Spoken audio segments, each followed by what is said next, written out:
Alrighty. Well, good evening, Sigma race fans. We're getting ready for a unique doubleheader that started last year here in the Sigma Cup Series.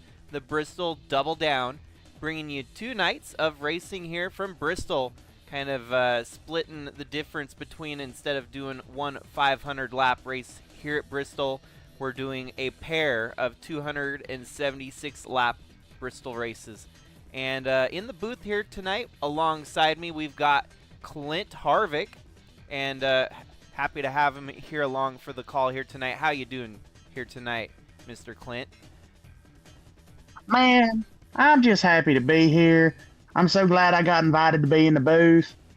I'm really looking forward to these 2 action-packed nights of racing, and I think it's going to be real exciting.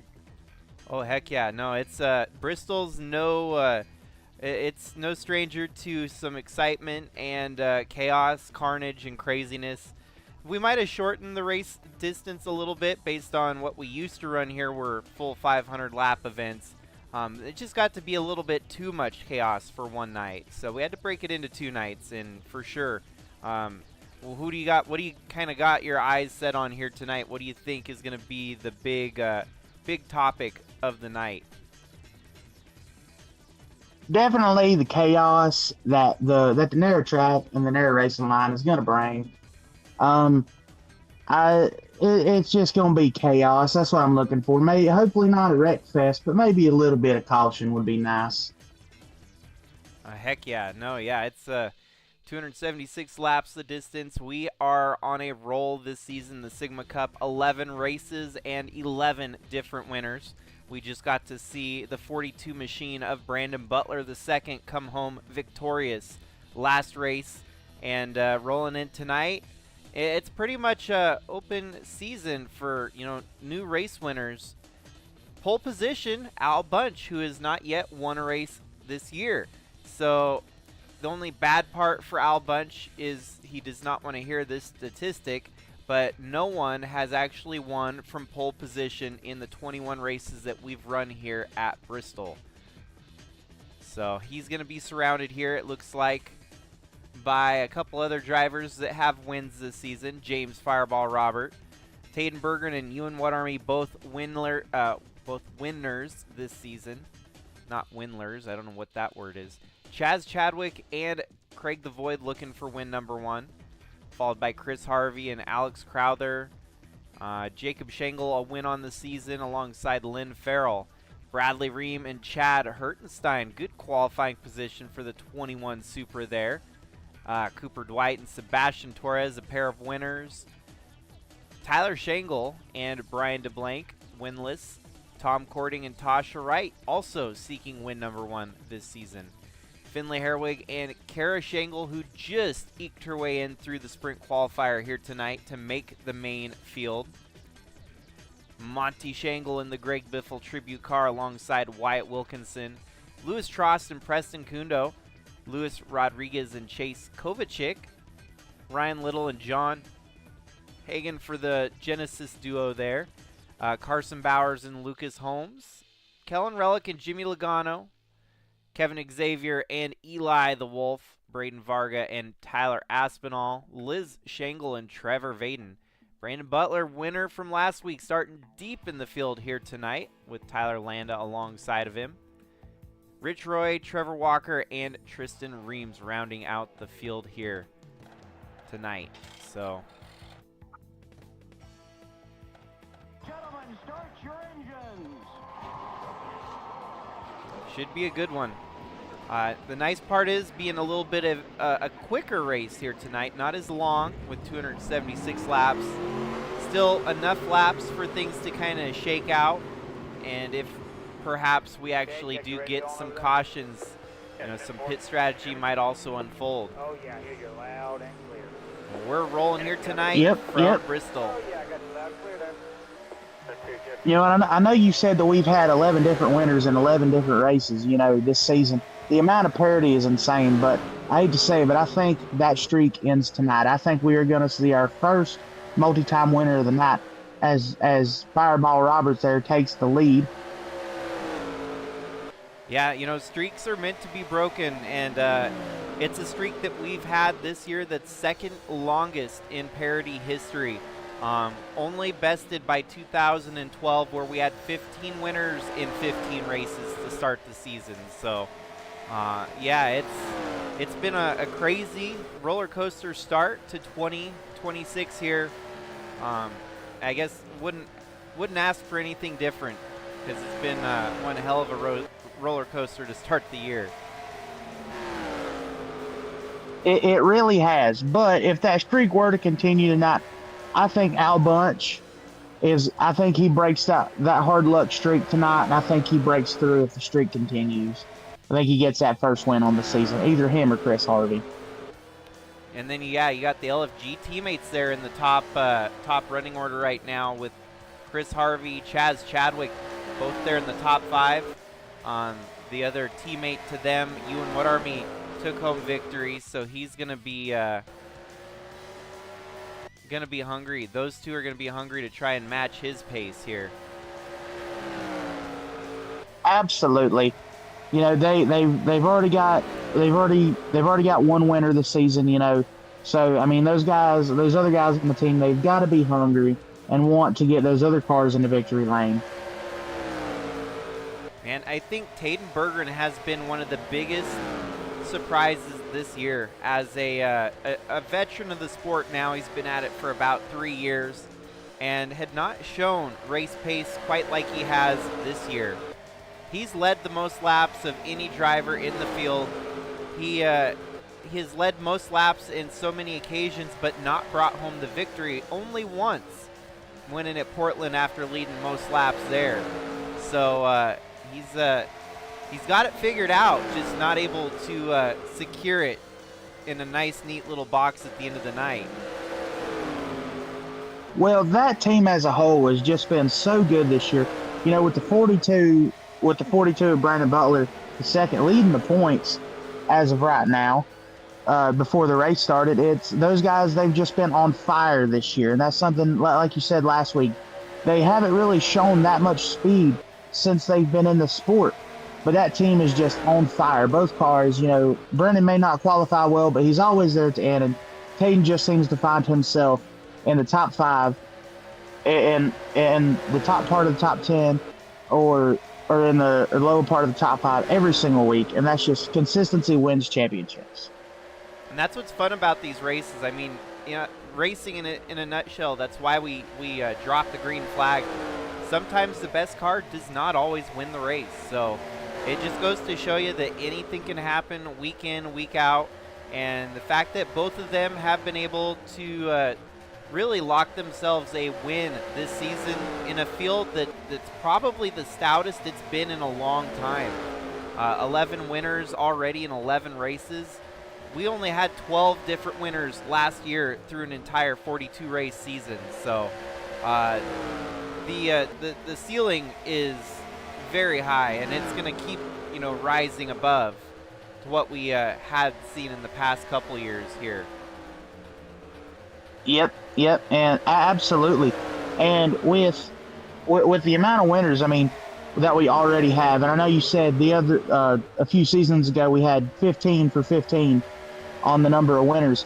It's not hard to see. We might have 20, 25 different winners by the end of the season, you know, should things play out that way. Right? No, I mean, Al Bunch winless so far is kind of a shocker, being your 2024 champion, and then he had a stellar year on the, you know, sophomore after winning the championship, or the follow-up season, basically the defense to the title, and he didn't end up defending it, but still brought home 6 wins last year. So he's a firecracker waiting to go off and take on, you know, multiple wins, not just one. Absolutely. I'm thinking once he breaks through and reaches victory lane for the first time this season, it'll be there'll be 3 or 4 more to follow very shortly after. Well, here's the fun part about Bristol. We're already dealing with lap traffic here on lap 21. This is due in part to why none of your drivers from pole position win here. is because it's so hard to maintain any form of, lead here at Bristol. Even if you start on the pole, you're going to get, thrown into the ringer pretty quickly. And dealing with lap traffic is usually more dangerous than running at the back of the field. As you can see Absolutely. here, It looks like that 71's already made some contact with somebody. It looks like there's a little bit of damage on the right side. I saw some, it's definitely some pretty hard contact there. I want to say it was probably about lap 5 when I saw some debris flying across, but that could have been a couple drivers. We'll keep Oh, and he is loose through center off. That damage is definitely going to hinder his ability to drive that car. The arrow is just... Wow, and the leaders, they have to deal with this, and they have to deal with it quickly with very little time to react. Your race leader, Fireball, trying to get around the 71. Oh, he lays the bumper to him. He's Must not hit him too hard. He maintained position there. He's not playing very nice with your leaders here. 3 wide for lap Oh, traffic. he laid the wood to him. Oh. He's going to move him up out of the way. Oh, contact's made. Better watch out. There's going to be a wreck right here. Oh, and we got our first caution already, and that wasn't even with these guys that were bumping and banging. Ooh, no, Chad. I must have been Chad Hertenstein that got in a wreck because he's all the way back to 38th now. Oh, no. He was. Let's hope he didn't collect too many cars in that. Yeah, he was up to 13th here. So this must have went really bad. That's with lap car. The 22's lap down, holding up 13th. Oh, man. Oh, no. Hard contact with the inside wall. That 22 slow car couldn't get out of the way fast enough. I can see there's a lot of debris from almost every camera angle here tonight. You're going to see debris kind of flying through the air. But yeah, Chad Hertenstein got the worst of that. A little bit of arc of brakes moment at the end of the caution here. Just rear ends that. Who was that in front of him that he hit? 17 of Trevor Vaden. Oh, hopefully it didn't do too much. I don't think it should do too much to it. Nice thing about Bristol is, there's going to be a lot of damage. These cars are going to look like they've been through the wood chipper here tonight. And, they'll still keep rolling because they don't need as much aerodynamics to go fast here. The speed's kind of relevant to, the size of the track, obviously. And they don't have to get too fast here tonight. And a little bit of damage ain't going to slow too many of them down. But we'll see it factor in where slow cars will become a problem here tonight.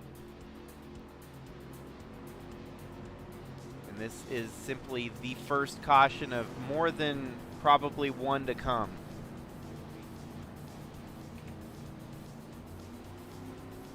Which is actually... Fireball Robert.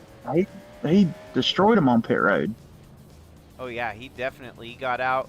Taden Bergeron made up a spot. It looks like Al Bunch must have had a really bad pit stop, falling back to 4th there. Where did that 60 come from? I didn't even see him in the top 5 before. Yeah, no, definitely a good pit strategy here on a couple cycles. I don't think there's really any need to do too many more pit stops here tonight. If we look at the projected pit window, okay. Not as many laps as I thought, 186, so there is still going to be one more round of pit stops here tonight at least. Yep, you pitted about lap 100.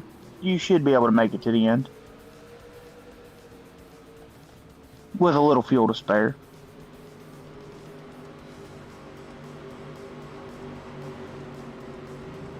We're working around the lap traffic here. I kind of forget this is one of the reasons why the short tracks are a little bit more difficult to deal with in the game. Especially, you only have a brief moment for the lap traffic to drop to the back. So I'm going to have to stay on top of wave arounds here to try and keep this field at least stacked on the restarts.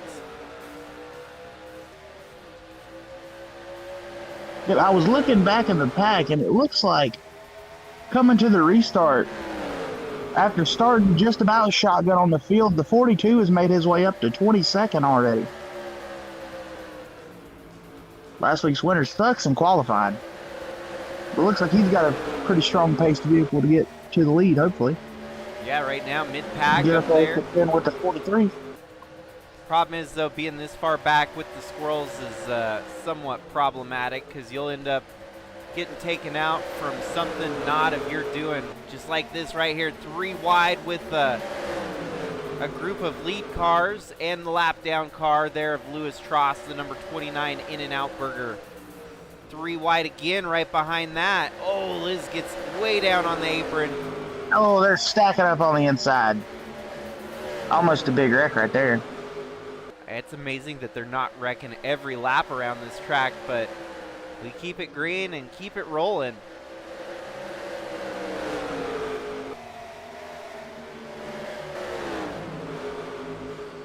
Al Bunch losing, Already really exciting racing, man. losing some ground there. Wow, some big shakeups in the front of the field here as it's still James Fireball Robert leading over Jacob Shangle. Can't confirm. There we go. Looks like reconnected. Okay, Brandon. But okay, so Clint. Clint Harvick. Sorry, I got thrown for a curveball here. We're back in rack. It's still in the yellow on my end here, but no big misses for those that lost connection of the stream here. Still Fireball leading the way.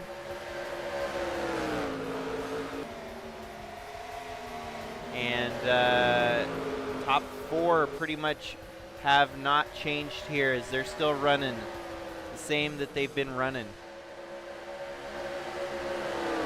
Well, do you think we're going to get a pretty good lengthy green flag run here in?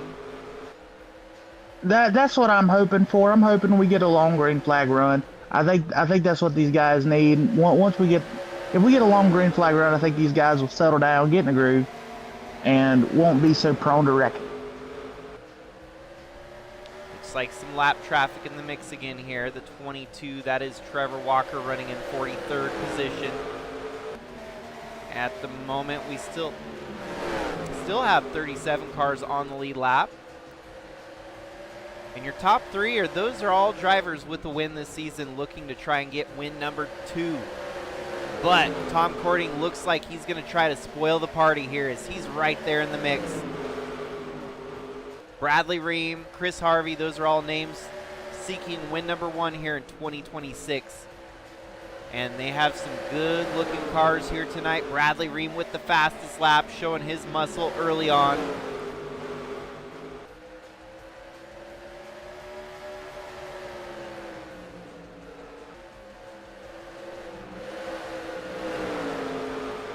Well, we got some debris up ahead. I don't know who. It's staying green though. Tom Cording on the move. Here he is getting up to 2nd. Lap traffic, the big equalizer here at Bristol, as you're seeing side-by-side racing that should be The lead here early in the race.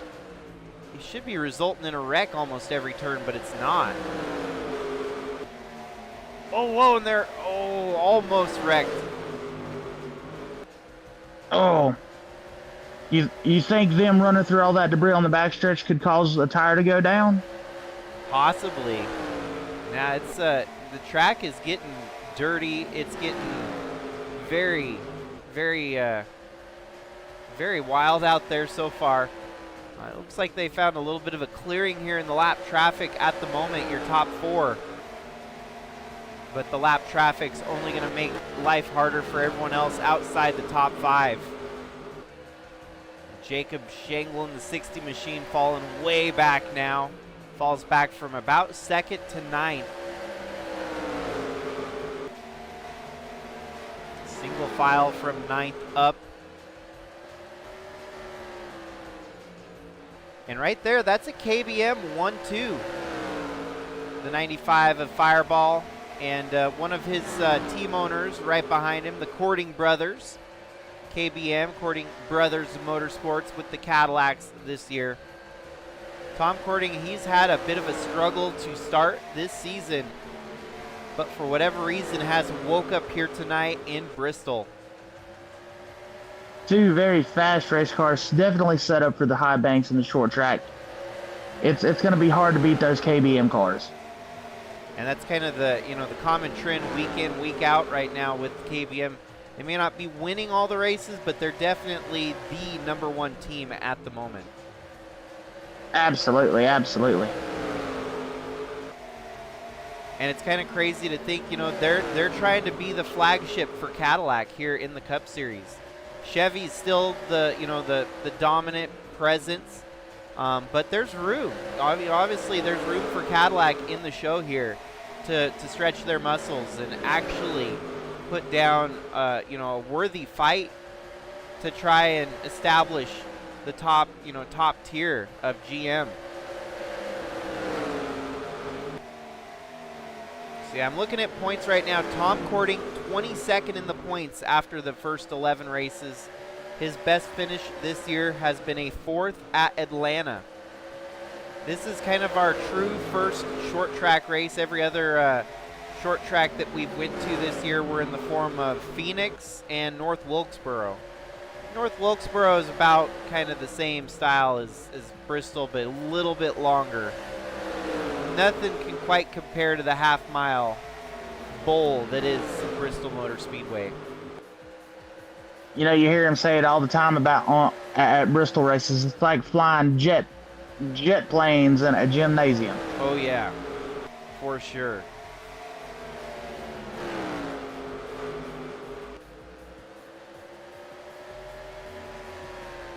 No, and that's where, you know, it tests a different skill set with these drivers because, you know, week in, week out, speed is the name of the game. But tonight, it's more so drivability and driver skill that's on display here.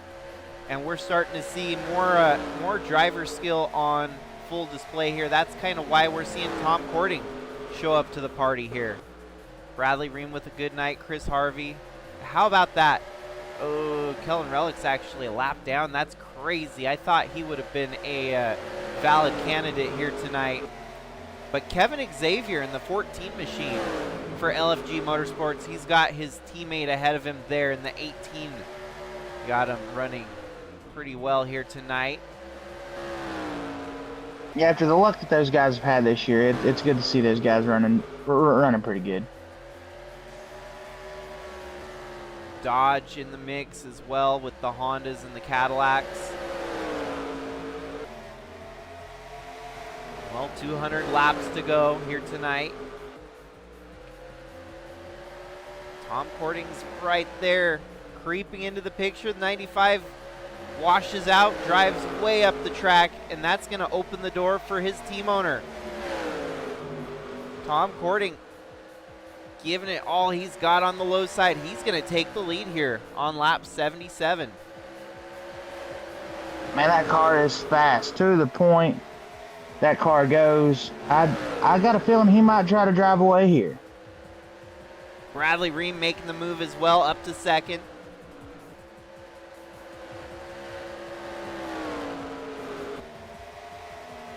I don't know, that 30 car might have his hands full with the 78. Here before too long. Man, Chris Harvey also on the move here. And the Hondas come marching in. The whole Honda brigade. You got Chris Harvey followed by Alex Crowther, Chaz Chadwick, and Kevin Xavier. I tell you, I hope those guys, I hope that 95 can get to the bottom to stop the hemorrhaging there. He's hemorrhaging positions pretty quick. Oh no, that's LFG or KBM. I got so many names rolling through my head that I keep stumbling here, folks. Blown engine for the 55 Oh no. of Luis Rodriguez, teammate to your race leaders right now. And that brings out the second caution here tonight. Rodriguez, yeah, comes to a screeching halt down on the apron there. Well, it says, Oh man, I bet some of those guys that were about to come up on lap traffic are breathing a sigh of relief right now with the leaders breathing down their necks. so that, actually, they say it's a flat tire on the 55, so something that's fixable over a blown engine at least.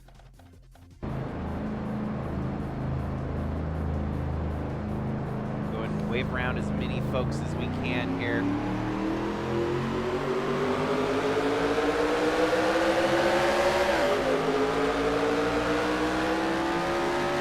That'll be good. At least he didn't blow an engine. He can continue the race and maybe try to get a few of his laps back.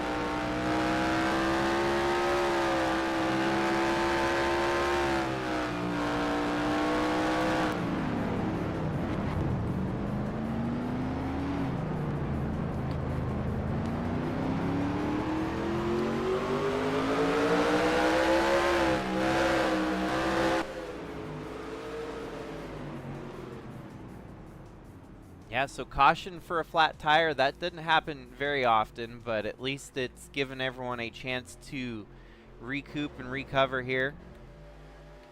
We'll see how pit stops shake up the running order here now.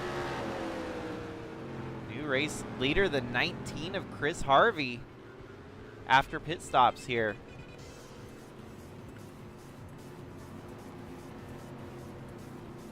I tell you, it's going to be hard to get the lead away from that 19. You know he's going to fight tooth and nail. He's not going to give it up.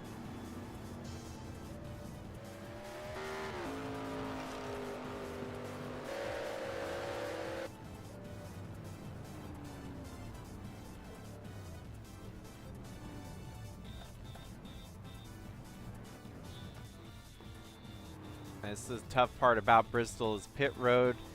Often hard to navigate. You gotta wait for all the traffic to leave, and if you're lucky you can stay on the lead lap, but often you fall laps down here pretty easily. Absolutely. With them turning sub 15-second laps, you know, these laps go by quick, and if you ain't on pace, then you're gonna fall off pretty fast, and then you're just gonna be screwed.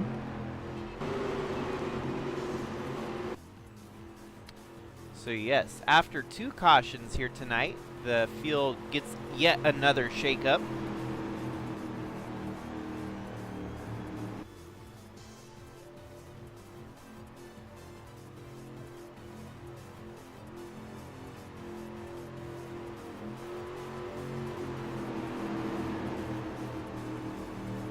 Chris Harvey for LFG Motorsports, followed by Tyler Aspinall Racing Honda, the 67 of Alex Crowther.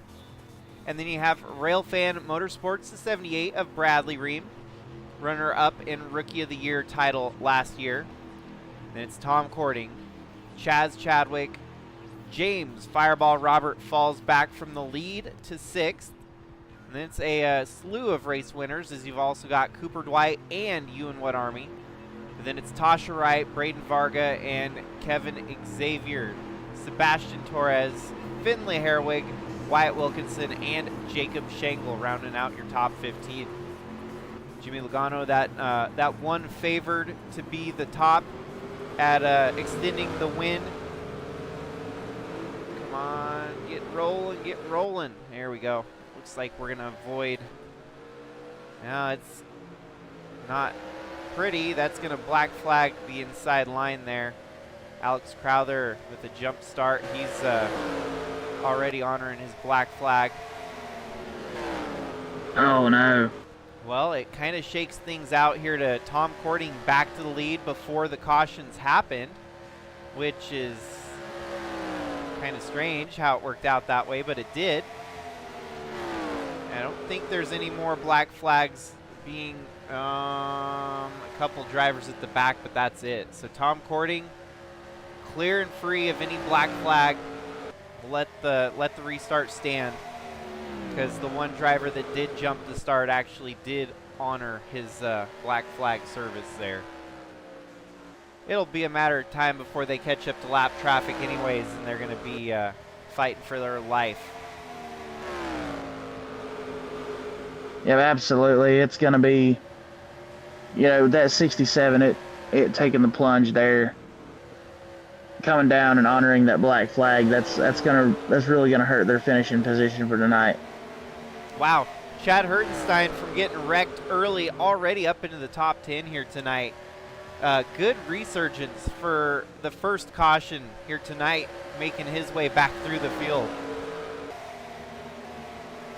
Grit and determination is what it takes to be fast in this series, and if you ain't got that, then you ain't got then you shouldn't be here. And that 21 finding his way back into the top 10 is really proving that he deserves to be here. Caution number 3 already.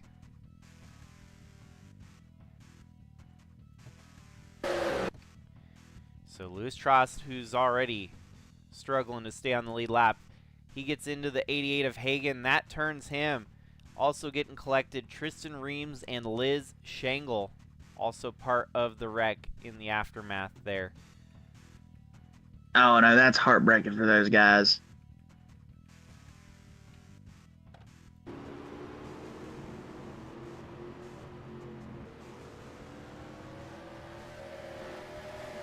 Looks like that 29 has had quite the night, quite the eventful night already. Oh, hard hit to the inside wall.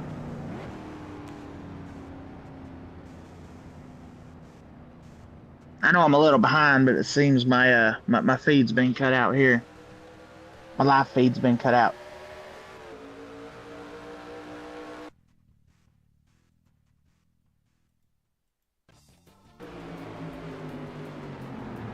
Oh, there we go. It's come back now. Probably when I lost internet. Probably so. Well, I don't think there's going to be much need for pit stops past this. If we're getting this many cautions, they may be able to stretch it here tonight with what they've got. Definitely getting into that window now where things may start clearing up and making it a little bit easier to figure out strategies that are on hand. Yeah, we're never going to start to get the squirrels out of the race, and once we get those out of the race, we should have hopefully some good long green flag runs to the end. 3 cautions here tonight. It's definitely more than we've seen in a cup race lately.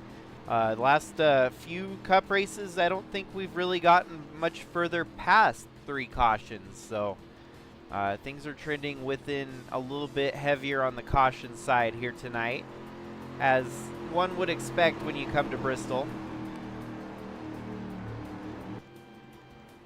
Absolutely, the cut. One of the fan drawing factors for Bristol is the absolute carnage. When one car wrecks, it's usually going to collect 5 or 6 more. Hardly ever see any single car spins here. Some fun facts about Bristol after the 21 races that we've hosted here in our 17 years of Sigma racing. Your average field size is a 42. We have not had any lighter than 42. A full 42 car field tonight marks a first in that occasion that we have a 43rd car, as it's been a push from my end this season to try and make sure that 43rd stall is being utilized. So tonight, first time, I know it's really not that big of a deal. 43rd car, though, is in the field, and that's, you know, one more point up on the table that is very valid in the championship side of things. Average DNFs is on the 18 DNF side. Whoa, what the heck's going Oh. on there? The pace car never pulled off. We're getting wadded up. there's that 29 involved in another one. That was a weird restart there. The 30 of Tom Cording just did not get going, but it was because the pace car was still on the racetrack when they gave the restart. And that was still single file. It looked like the 30 was trying to go to the bottom. Oh man, that is the lights are off. And this is where they should have doubled up.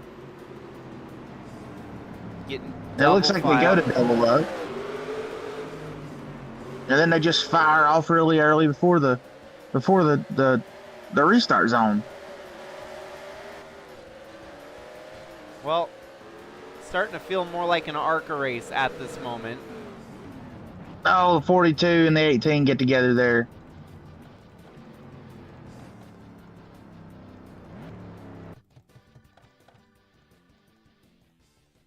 Looks like just a brush up, side swipe, but oh yeah, it was very quick closing right there. The 39 of Wyatt Wilkinson really got the worst end of this, as he's actually facing backwards on the racetrack after getting pummeled by 2 or 3 cars. Oh man, that was a hard hit there.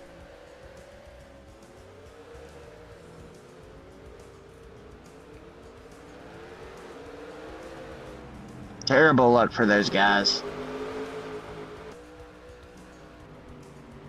But that's Bristol, baby. It's always a crazy night when you come to Bristol.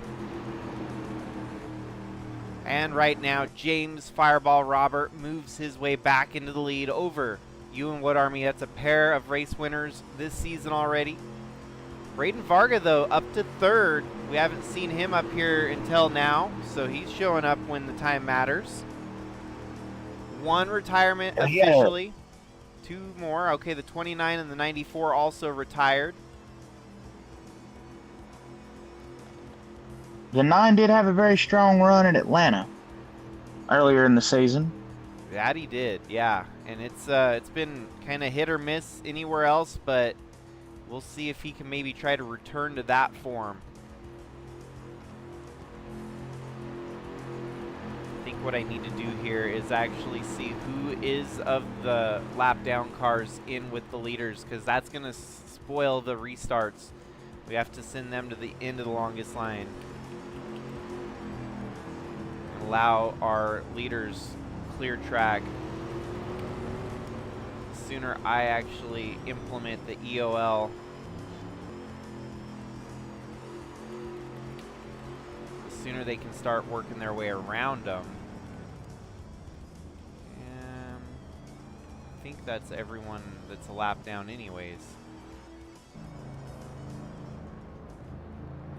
36th place, 2 laps down. 32nd. Liz shouldn't be, so.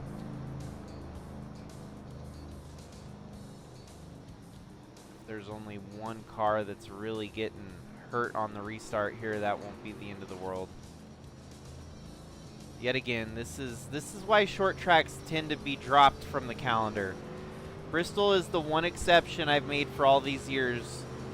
We've tried to run at Dover, we've tried to run at other places, and it just seems like the AI are brain dead when it comes to these short tracks. And it makes sense because the short tracks are just so hard to, there's so many moving pieces, there's so many things that can go wrong, and they always tend to do that when you get NR2003 involved with it. So absolutely. Yeah, I mean, this is a 20, almost a 25-year-old game now, or simulator now. So it's not quite up to date, and you see it even in today's age with iRacing having some of the same bugs. Alrighty, now they're really like They've been told by the officials not to make a jump start here. That's the best start we've seen all night. They just kind of rolled through the turn waiting to get the official. Oh, your 2 leaders must have maybe a jump start from the last restart that they're having to serve their black flag. They did not jump it this time. So now the battle moves on over to Braden Varga and the 64 of Sebastian Torres. Torres, a race winner at Watkins Glen earlier this year. Braden Varga still looking for his first win. Oh, wrecking the backstretch. And we're wrecking again. I'm going to let them race back to the line here. But that was a high-end. That was a lot of big names involved in that one, I do say. Oh, man, the bad luck just continues for that 67 of Alex. Oh, wait. Okay, so he's already at the tail end of the field. So he avoids all of this. Oh, then excuse me misspeaking there. So the 30, yeah, right here is where it happens. 3 wide, Jimmy Logano, and Looks like he Cordy. just gets a little anxious there. And then just stacks up the track, blocks it. Oh, man, the 60 machine is... Looks like it's toast after that contact being made. Smoking pretty heavily. Wouldn't be surprising to me if it blew the radiator out of it there. Both brothers involved in that wreck, Tyler and Jacob Shangle.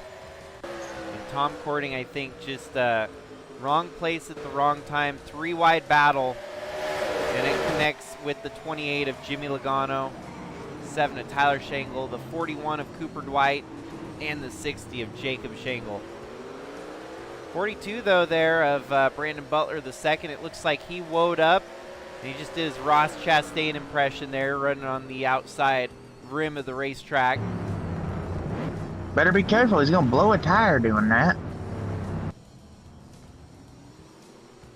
Well, shoot, we might have some more retirements after that. Holy cow. No, not. It doesn't look like it. Oh, looks like the 60's going to be retiring. Too much damage from that crash. Tough break for the 60. Race winner this season already, and he might be able to just kind of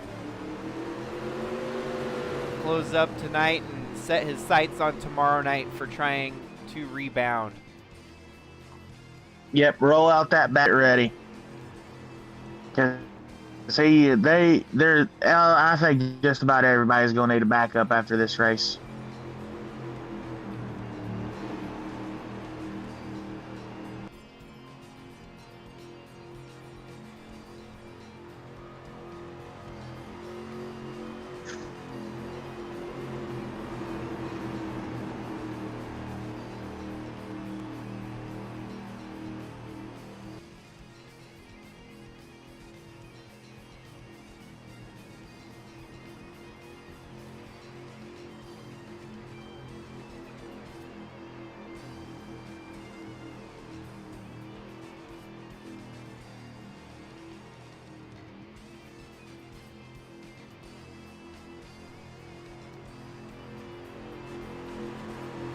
So your leader right now is Sebastian Torres as the lights turn off on the pace car. It is turning into a wreck fest right now. He has won a race, as has Taden Berggren. Varga looking for race win number 1, but Herwig also a winner this season. Yet again, another terrible, no good, absolutely shitty start. I don't know what's with this field here tonight and their rampant decisions. It's going to be a penalty fest for him.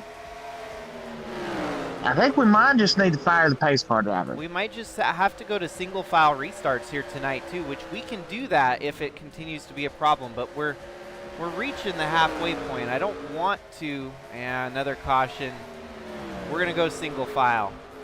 I am pulling the trigger on that right now. I think what's going to happen though is we still have to sit through one more double file restart.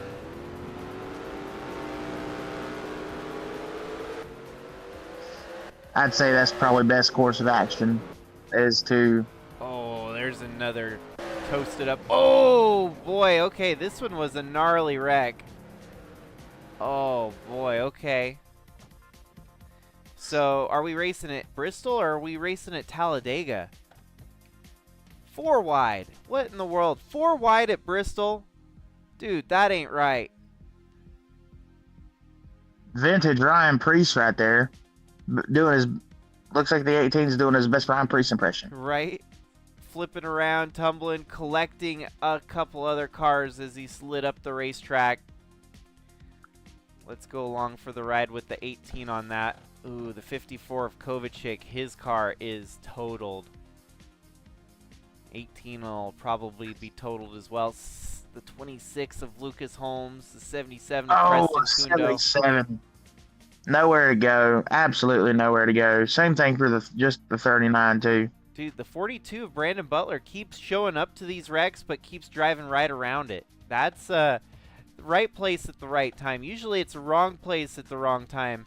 Well, I guess it's right, wrong place, right time, right timing to be in the wrong place. Dang, that was a gnarly one for sure. Well, it's good to know that that 42 has got a really good set of brakes on him. It's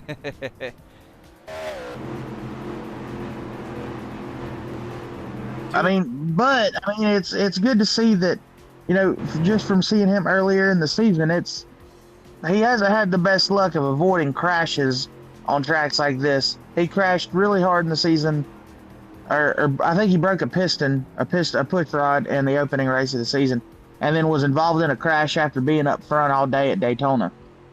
So he hasn't had the best luck of avoiding crashes this season. Well, here's what's crazy. Chaz Chadwick is still rolling, even after flipping and doing his best impression of Ryan Priest. Here he is in 19th. He's actually ahead of the 42, so it's like they gave him his position when the caution fell. That's wild, man. Holy cow. Yeah, we've got some gritty drivers out there tonight. But one of the real questions is that damage that he gained, I'm not sure what word I'm looking for, but the damage that he got from that crash, is it going to hinder his restart here coming up? Yeah, if that car is totally toast, or maybe even a little bit modified to where it'll actually help him, race a little bit smoother here tonight. Who knows? It definitely looks like it might have shortened the wheelbase a little bit, which might help him turn. Yeah, we've had to do this before where we had to revert back to single file restarts. Not very often, but Bristol's usually one of those tracks where it becomes problematic. Here we are, single file this time, which is not too bad. Looks like we're going to get through for the restart here on lap 120.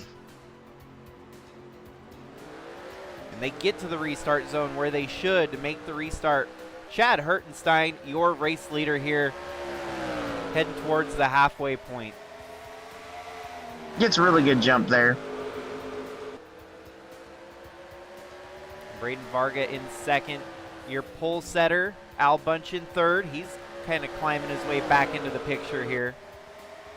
He was as low as 30th earlier in the race. Dang. That's a big bounce back from his struggles. Leading the race at pole position, dropping all the way back and climbing it all the way to the front again. He himself, I believe at one point it might have been in 33rd. I believe it.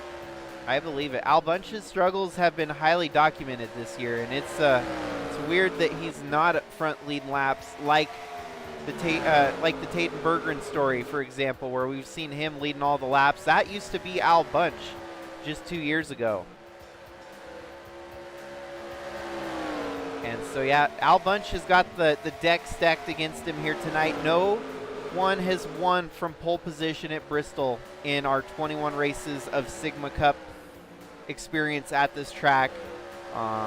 We did have, actually, weird one. We had a driver blow up on the last lap and seal the deal here some, I think, 10 years ago now. That was the late, great Calvin Steele. And Calvin Steele, obviously in our Hall of Fame as a memorial to him. He won here at Bristol, had led up to lap 500 or 499, and then came around with a blown engine across the start-finish line, and it showed that he retired with a mechanical failure in first place. And the first time I'd ever seen that in the game. It was pretty neat. Well, as long as you cross the line first, the win will stand. Right, right. And so it's kind of neat here to see Chad Hertenstein leading the race. He's had one of the toughest starts to the season. Every race so far, we've seen him wrecked, flipping around, backwards on the racetrack. It has not been an ideal start to the season for the new rookie here in the Sigma Cup Series. But look at this. I mean, leading laps, trying to put together a good run here tonight. We'll see if it can convert. I mean, those single file restarts, they're definitely going to be a damper. I mean, they're definitely going to be a damper on the leader's spirits, having to deal with lap traffic a little bit sooner than they were with the double file restarts. True. Yeah. Is that Taden Bergram they're about to come up and lap? He has fell off the face of the earth. I wonder if he might have an issue with that car. 32nd. And still, I think, on the lead lap. No, he's laps down. So they fell 3 laps down at one somehow here tonight. They're going to need some wave rounds, lucky dogs to get back in position. Which what I'll go ahead and do is give laps back to get some folks on 1 lap down.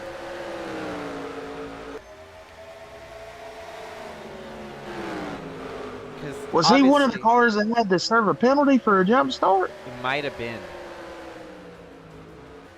So yeah, this is what we'll do because it's been such a weird start, weird restarts here tonight. We'll give laps back and try to give the wave round next caution, given that we get another caution, of course.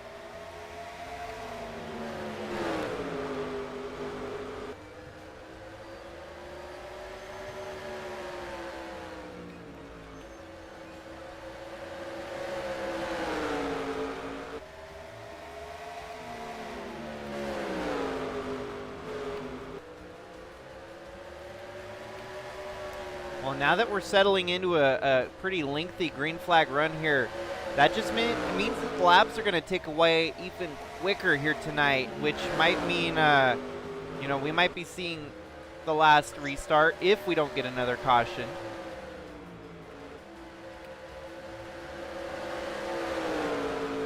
The 43 had to have had to serve a penalty because you can still see he's still got an absolute unit of a car just being mired up by some of the slower cars around the field, cars that had missed the setup for tonight's race.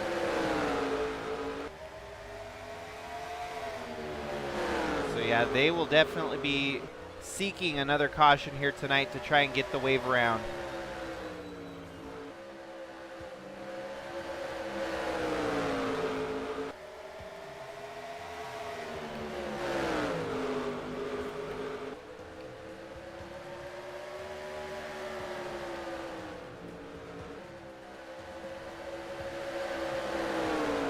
Really, the only other reason why I'm doing this is so that on a restart here tonight, we don't have to deal with all the lap traffic becoming a problem.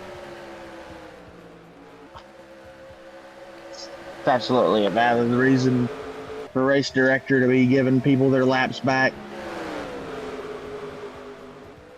If the game was a little bit more realistic, we wouldn't even have to do this, but it's because of this that we have to make adjustments on the short tracks. We have to make adjustments on the super speedways to try and accommodate the AI from doing dumb shit, basically. So lead swaps hands here. Chad Hertenstein, he's cycled way back now. It looks like losing 5 spots back to 6th. As Brian DeBlanks there fighting him for 8th place, 7th place.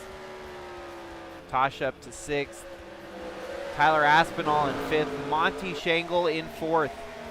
Carson Bowers running in 3rd. And Al Bunch and Braden Varga 2nd and 1st. This is a battle we've seen in the last couple years. Braden versus Al. It's just been a kind of backwards way to seeing it this year, that these are the 2 drivers that are struggling the most, whereas they used to be the 2 drivers dominating the most last year. Al's losing some ground here. The 12 of Carson Bowers making a move for 2nd. Tyler Aspinall right there in the Honda as well. Well, the 81 of Al Bunch not going to give it up so easily. Looks like he might have made some contact on the right side with that car. Looks like some donuts up the door.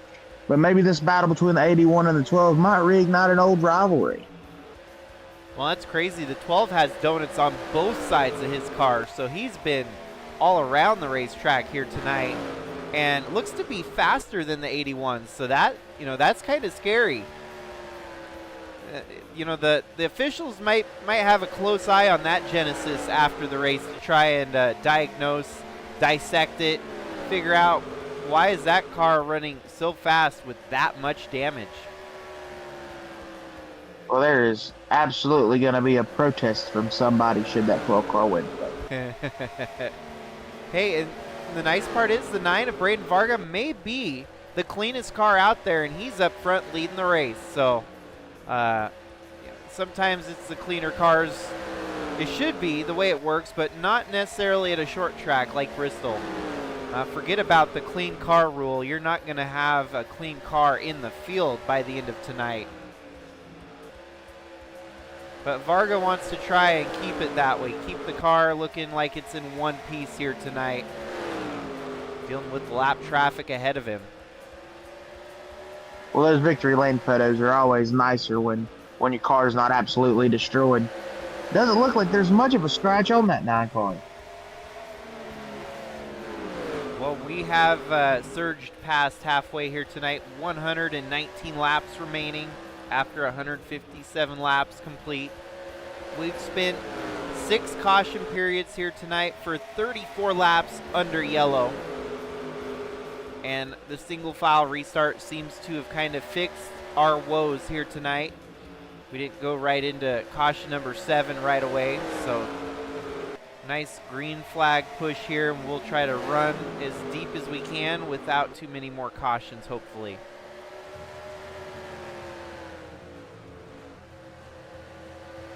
Yeah, the cautions have definitely put a damper, I feel like, on some of these drivers' spirits, but especially the ones that are, no longer racing, having a chance to win are ripped out of their hands like that with some of the violent crashes that we've seen. Yeah, especially Chaz Chadwick. I mean, he cannot catch a break. It seems like week in and week out, he's the tough luck guy now. Used to be bad luck Brian, but Chaz is starting to develop his own bad luck spell as well. Ooh, we got another caution. It looks like caution number 7 here tonight. Well, it looks like they're still crashing in turn 1 there. Oh, Chaz Chadwick again.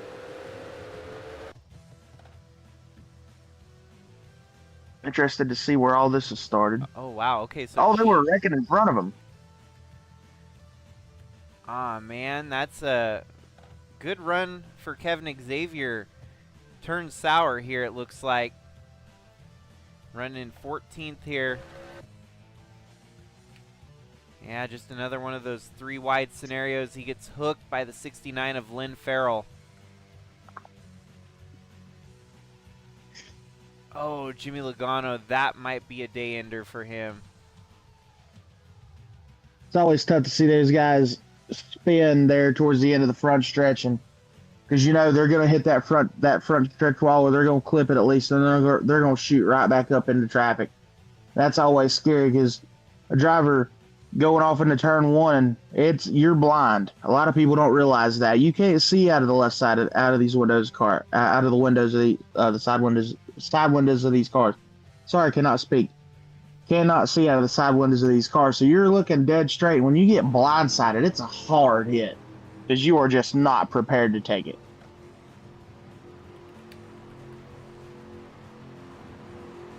Well, 2 more retirements here tonight. The 14 of Kevin Xavier and the 28 of Jimmy Logano, both knocked out from the accident there. Chaz Chadwick involved in another caution. He's still rolling. Those guys are tenacious.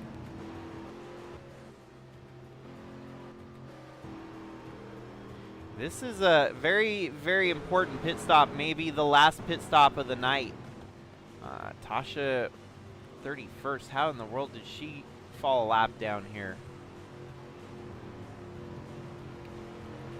I could have swore she was fighting for the lead of the field. So Braden Varga, your race leader.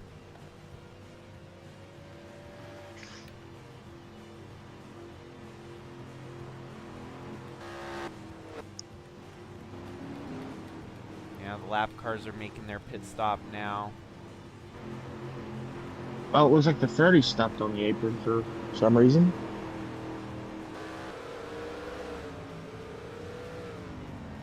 Oh, not the 30, it was the 87. Similar looking color scheme there. The pit stops are just, they're very hard here at Bristol. Yeah, no, they do have a very similar paint scheme for sure. Whoa, how in the world did Brandon Butler II get up to 7th there? Dang. That was a surprise to see when I was skimming through the lineup there. Tell you, it seems like it might be a mixture of fast pit stops and being in the wrong place at the right time. It's or the right place at the right time, however you want to see it. He has missed a few wrecks tonight. Let's just hope he hasn't used up all of his luck quite yet.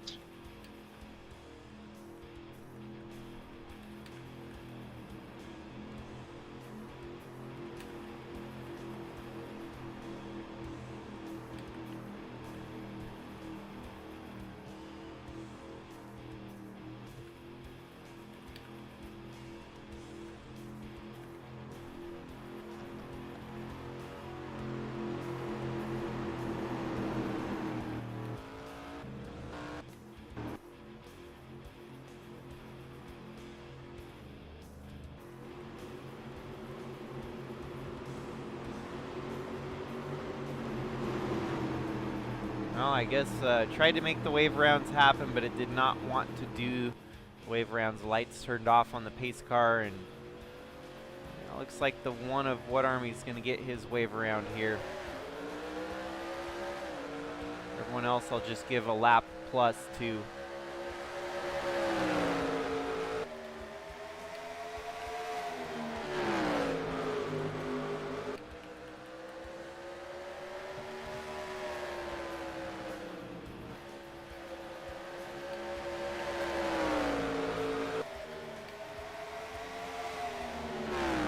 Looks like that 42 is going to try to make a pass for 6th.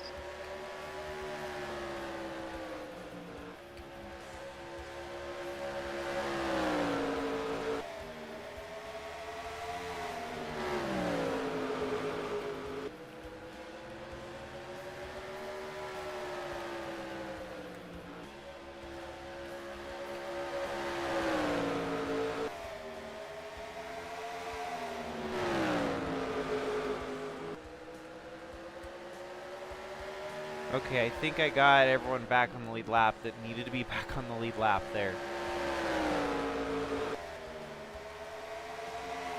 Yeah, so now we got about a 5-car separation here at the front of the field.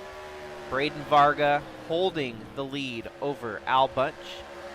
Then you have Monty Shangle, the highest up here right now with a race win on the season, followed by Tyler Aspinall winless. James Fireball Robert bouncing back. And Brandon Butler, the second, running in 6th.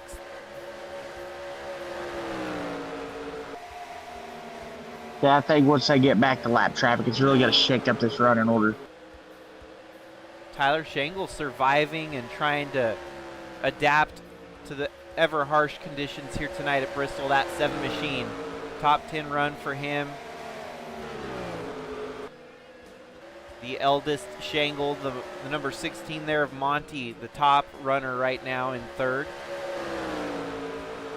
But he's got Al Bunch and Braden Varga ahead of him here, who are no slouch when it comes to getting around to passing them with the lead.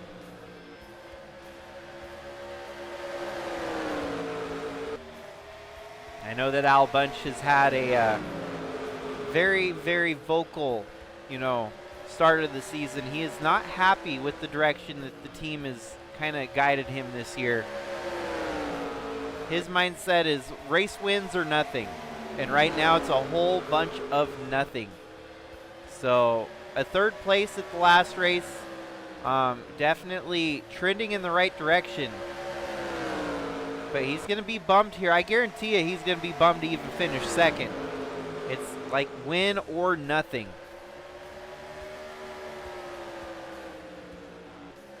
Fastest lap. I think my prediction from the beginning of the race will stand. I think we're going to see a repeat winner. Well, and you got Monty right there, who could definitely take it to him here by the end. That 16 machine running in honor of Greg Biffle. It would be so awesome to see that 16 machine win as many races as it can this year. One at Phoenix, race number 3. Of course, tonight is race number 12.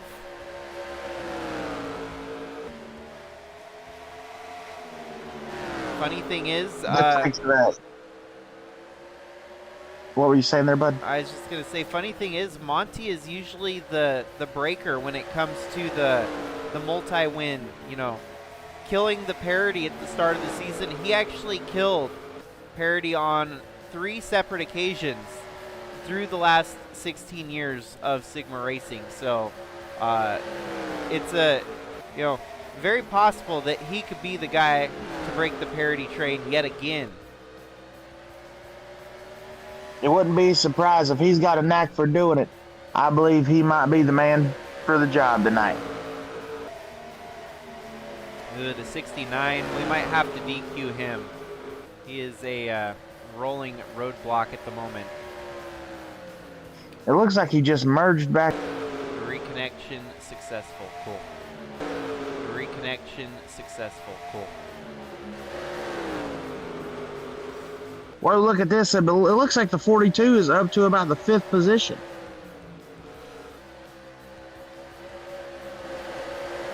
By golly, he sure is. He's right here in the mix with the leaders. Yeah, your 2 drivers leading the race right now without a win, but a whole hungry cast of race winners right behind them. Monty, Fireball, Butler, Dwight, and even Herwig, who are all 5 winners stacked up nose to tail there. This is only going to create trouble for Al Bunch. Whoa, there was contact. 95 got into Monty Shangle there.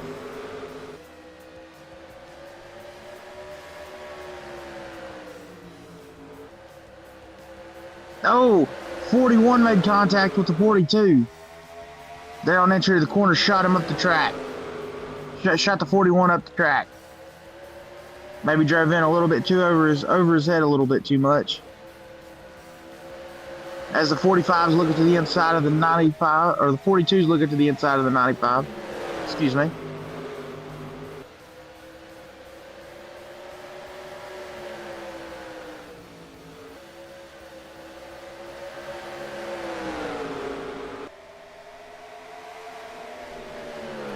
Well, now Braden Varga is going to have his hands full here, dealing with 3 of probably the toughest drivers this season right there behind him. Monty, Fireball, and Butler. Varga has been lamenting this season just as heavily as Al Bunch. I mean, it's crazy when you do good one year and you expect that success to follow over into the next year. It kind of goes hand in hand to be upset because the cars are just not where they should be, not where they were once last year. And both, you know, kind of following in the same trend, Al Bunch and Braden Varga. One's in a Chevy, one's in a Dodge, but big pivotal changes in their teams for the most part. Al Bunch, Jaguar decided to fold up shop and call it, you know, no longer creating gas-powered engines, so they could not play in the Sigma sandbox anymore. And that left Kellen Relic Racing with having to figure out, you know, where to go from Jaguar. They were a Dodge team back in the day, so it was, you know, a pretty easy change to go back to Dodge. But the growing pains, obviously a lot has changed since they last ran a Dodge in the last 5 to 10 years, since they really performed with a, you know, winning power plant in Dodge. I'm sure Dodge may have, you know, might not have been the best of terms that they left together because they went chasing the money with Jaguar. But and then you also got the number 9 there, Braden Varga, who got canned from Cording Brothers Motorsports after a Rookie of the Year title in 2025. Finished runner-up in the title and gave that, you know, Cording Brothers Motorsport machine that he raced for last year 7 wins in a rookie season. He had to figure it out and basically bought his own team, owner-driver this year, and it's been a tough one. I mean, getting it figured out, you don't realize how much goes into the resources of a race team until you're actually the owner of one. And so, yeah, that, you know, crazy how those two walk different paths but are at the same point in their careers this year, of all things. It's pretty wild. It really is. It just goes to show the determination of people to that are willing to get the job done by any means necessary.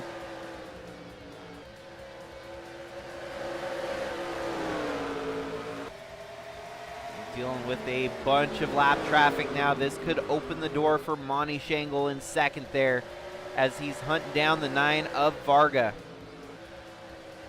And absolutely. Try to reconnect. It looks like it reconnected. Indeed it did.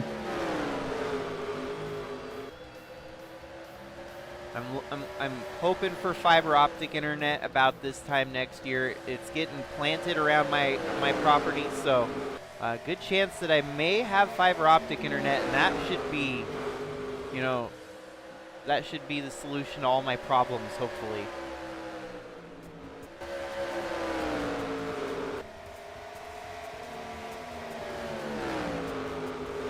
.15 got into the wall there off the corner a little bit. We're down to 65 laps to go.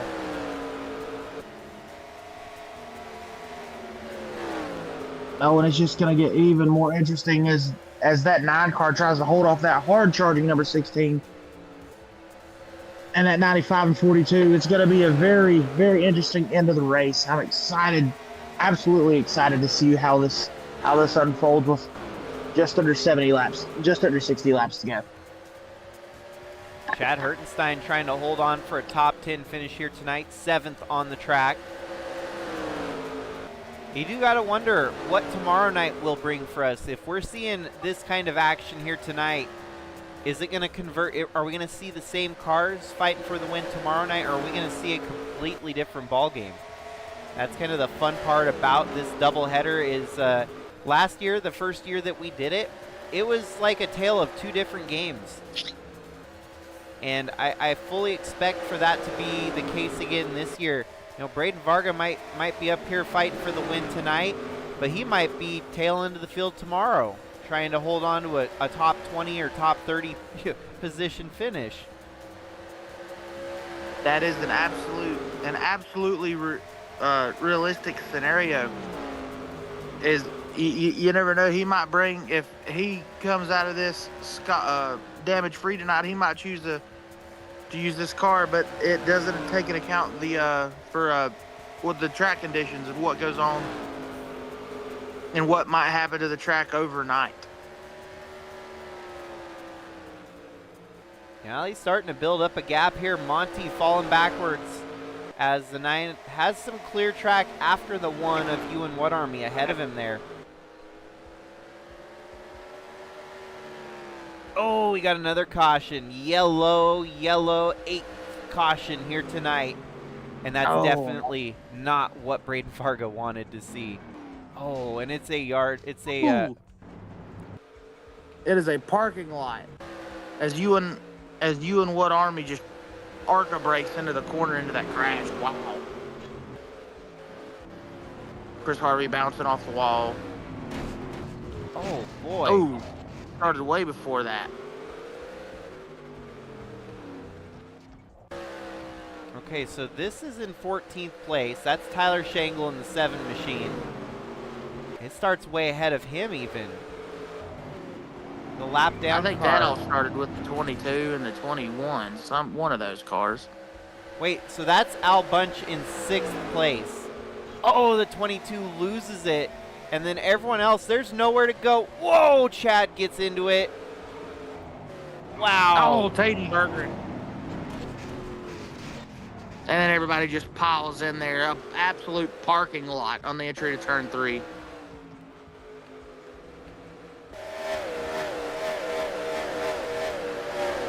Looks like some contact with that 18 car might have occurred and sent him up into the wall.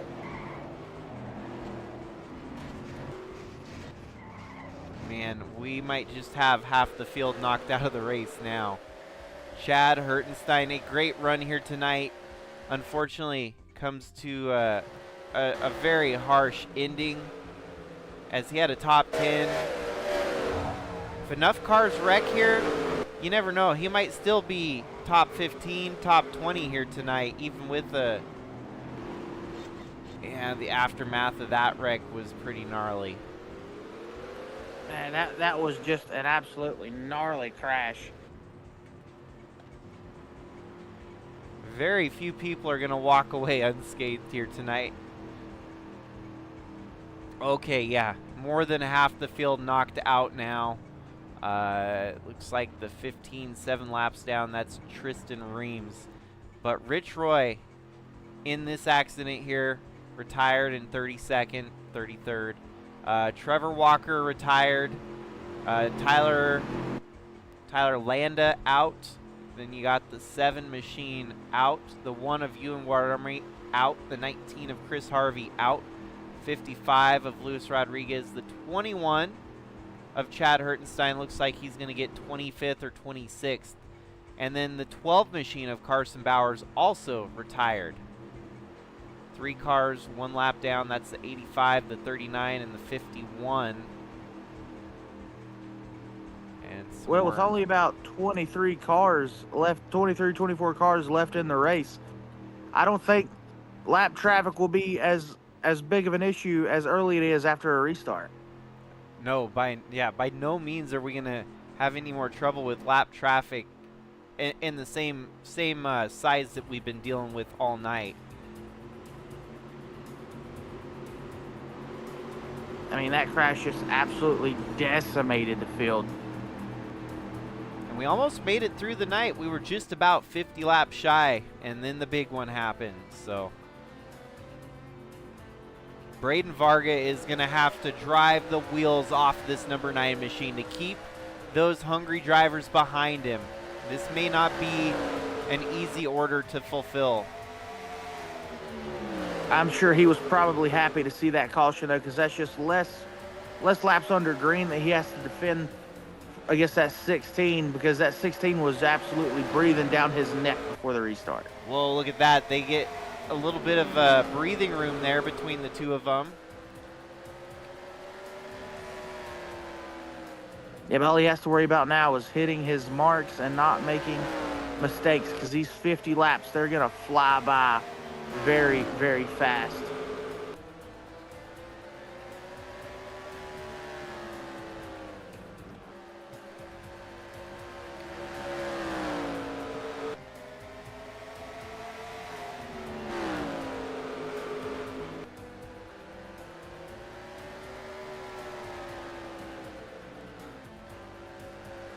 So apart from Braden Varga, you look a little bit further through the From the back to the front, from back to the back, and then back to the front.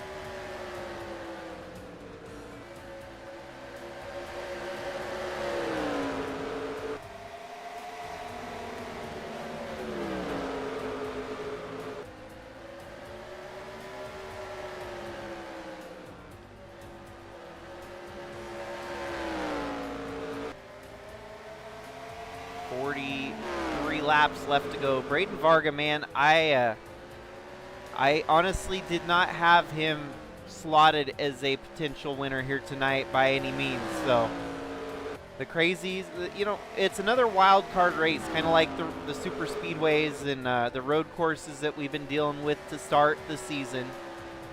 Bristol has just kind of turned into one of those wild card races for us. I mean, 21 winners and or 21 races and 19 different winners. The only drivers to ever go back, you know, back it up here at Bristol. And it's crazy because this was back before before we banned any of the real life race car drivers from being a part of Sigma. The only driver to go back to back was Kevin Harvick and Kyle Larson. Two of the drivers that, you know, would probably do that in real life at Bristol, given the opportunity. But back in the day, we allowed them to race as part of the Sigma Cup Series. Kevin Harvick won it in 2012 and 2015. Then a handful of years later, Kyle Larson did it himself in 2018 and 2020. So Bristol's always been one of those tracks that it's hard to dominate here. Monty Shangle himself has actually not won here before, but the likes of Jacob Shangle, Tyler Shangle, they both ended up winning one race apiece here. So as it sits right now, very few people in the field could actually make win number 2 here tonight, because Ewan Wood Army's already pretty much knocked out of the running. Tyler Shangle could get through again. Oh, okay, Monty did win it in 2017. So Jacob, Tyler, and Monty all have one win apiece here. Monty would be looking for win number 2.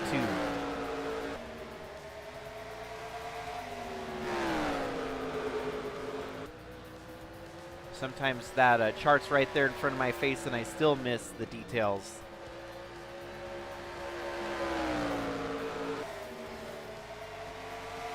It won't be long before we'll be dealing.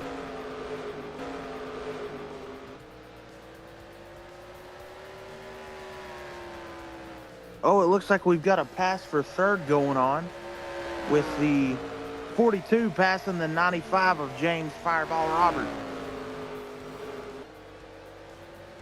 There on exit of 2, looks like he cleared him.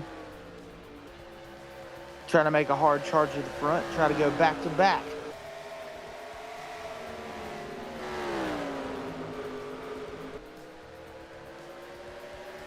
So yeah, lap traffic we're gonna have to deal with. A lot of tough breaks for folks here tonight.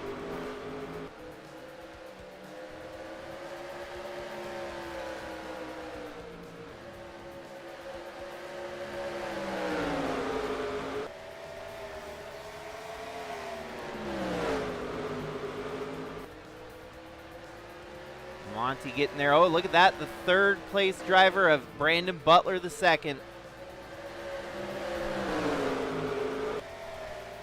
He's there. Can he make a move?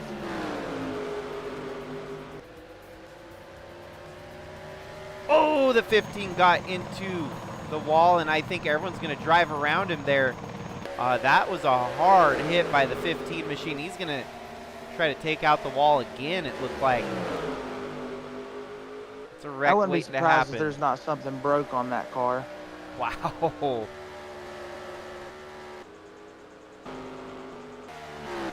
Bristol Motorspeedway might want to contact him about fixing that safer barrier after this race. Yeah, so Braden Varga just kind of cruising up front right now, building a gap to him and Monty Shangle in the second position. Brandon Butler the second. He's trying to do something that no one else has done this year, win back-to-back races. The winner at the last race. And the 9 puts the bumper to the 43. I think we might have seen some team orders there. Yeah, a little bit of teamwork. To try to get the 43 to hold up the leaders for the 16 and the 42. It did not work, but you got to give him an A for effort. It was almost another caution because the 9 definitely put the bumper to the 43. Was not going to put up with that. Well, and it helped a little bit. As you can see, the gap starting to shrink again. Monty closing that gap to Braden Varga. But the laps are ticking away here tonight. 19 laps to go. And some of these drivers, they're just going to have their sights set on tomorrow night to try and, maybe try for another shot at it. Bristol's like playing Russian roulette. You never know what you're going to get. Absolutely. And tonight we had 276 chambers, and quite a few of them were loaded. So got quite a few cars. Oh, look at that. Lap traffic's going to hold up Braden Varga. There's a trend on the line right now, and that is parity. The start of this season has been defined by parity. 11 different winners in 11 races. Unmatched to what we've seen in recent years. It has to take us all the way back to 2012, where we saw parity quite as close to this, where we had 15 different winners in the first 15 races of 2012. That was 14 years ago. We have not seen parity of this level in 14 years. Last year was we hit a wall with parity. There was no parity last year. We only had, I think, 14 different winners through an entire season. That was the lowest we've had of different winners in a season. Well, we're not even a quarter of the way through the season, and we've already almost surpassed that, as the season is just barely started. So it would be wild if we could go 42 races with 42 different winners, because it could happen.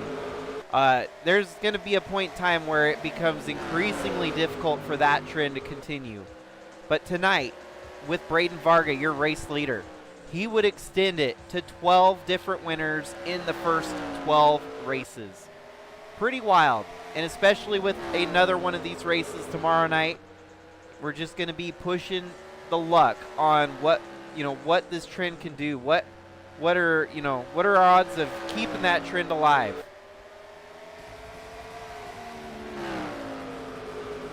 For Braden Varga, as the laps tick down, it's starting to get glim for these guys in second and third to end the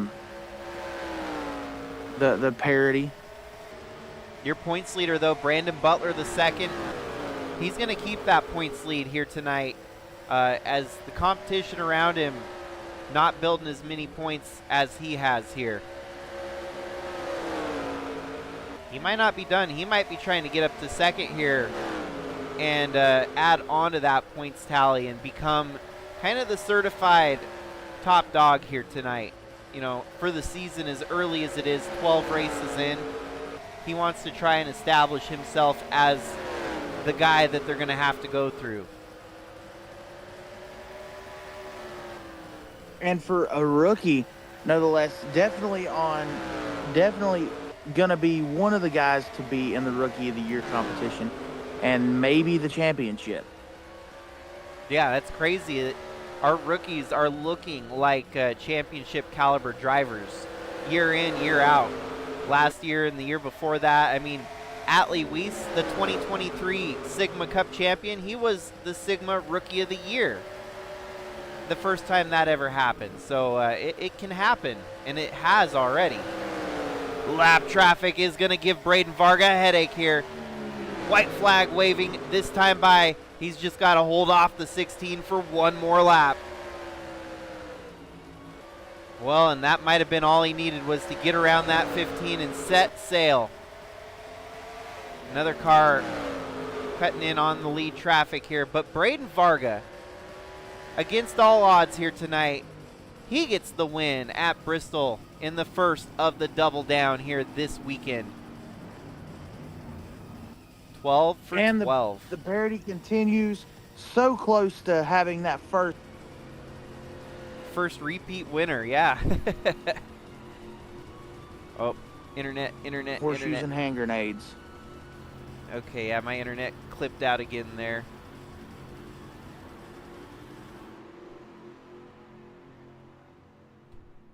I'm sorry, Clint, that our internet is so choppy. We got the booth, but the booth is separated by 2 different time zones at the moment, and so I think you were saying something about how close it was, right? Yeah, so close to having the first multi-time winner of the season, but close only counts in horseshoes and hand grenades. Yeah. Right, yeah. No, Monty brings it home second. Brandon Butler, the second, brings it home third.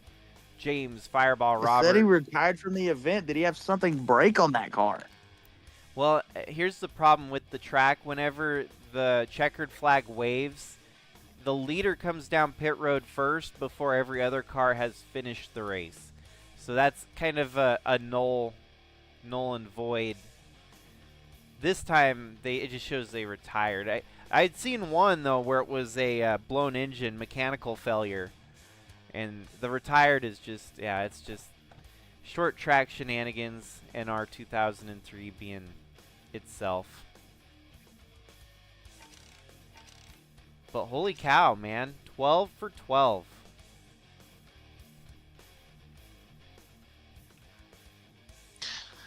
And tomorrow, could we make it 13 for 13? Like I was saying, we're getting close to that point where we're almost beating the old record of 2012 at 15 for 15. So just one race at a time, we keep picking them off. 12 for 12 tonight. Braden Varga he's going to be super stoked to get the win here tonight. That's a big morale booster for that team, which we know is capable of winning races. It's just not been the start of the season that he had hoped for. Him and Al Bunch both. Al, he's probably going to be beating himself up for finishing 6th here tonight from pole position. We'll see tomorrow night if he can maybe try and back it up with another pole position start tomorrow night.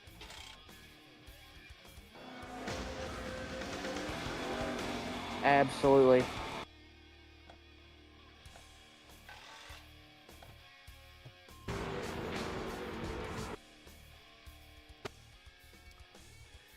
Well, yeah, the craziness definitely reigned supreme here tonight. Is there any tidbits you want to leave off on here tonight, Clint Harvick? I was really impressed with the 42 coming from just about shotgun on the field. Al Bunch showed strong pace after being shuffled out several times. And driver of the day is definitely Braden Varga, holding off a hard charging 16. That 16 in the past has shown to be extremely hard to beat. He's definitely one of the front runners. He's definitely one of the favorites to win every week in and week out. Nah, the 42 starting to build that storyline up pretty heavy. Start the tail of the field and bring your way to the front. And currently your points leaders. So it's going to show you that he's making it work for sure. That Burnt Money Racing, they've put together just a fantastic season. Both of the drivers have, I believe they are both top 5 in points. So yeah, Taden Bergeron with a bit of a rough one here tonight, might lose some ground, but the 2 teammates, they'll be back in form. It'll take, just a blip on the radar here tonight at Bristol, and no blip on the radar for Mr. Butler, as he's going to be a tough one to beat all year long. Well, after the carnage of tonight, it's that point lead. As long as he can maintain the consistency, I think he's going to be a shoe-in for the championship. Even though we still have, I believe it's 30 races left. Yeah. It's going to be it's going to be hard if he maintains the consistency that he's had all season. For sure. Well, congratulations yet again to Braden Varga getting the win here tonight. He was trailed by 4 race winners this season who were looking to get that second win, and they just came up short. Monty Shangle, Brandon Butler the second, Fireball Robert, and Finlay Herwig your top 5, followed by Al Bunch, Tyler Aspinall, Cooper Dwight, Kellen Relic, and Tasha Wright for your top 10. We'll do it all over again tomorrow night, folks. We got through it here pretty unscathed. I must say about half the field survived, so not a full-blown like demolition derby, but it did turn into just a little bit of a demo derby. Could tomorrow night be a tale of 2 different races? That's what we've seen before, is we do something like this and it's 2 completely different races. So tomorrow night it might just be caution free. Who knows? But thanks again for all you tuning in. Thanks for Clint hopping in the booth here with me tonight. And It's my pleasure. Yeah, we'll get another race rolling tomorrow night, and we'll do it all over again. So have a great night, everyone. Stay safe out there, and until next time, this is Jakester signing out, and Clint Harvick.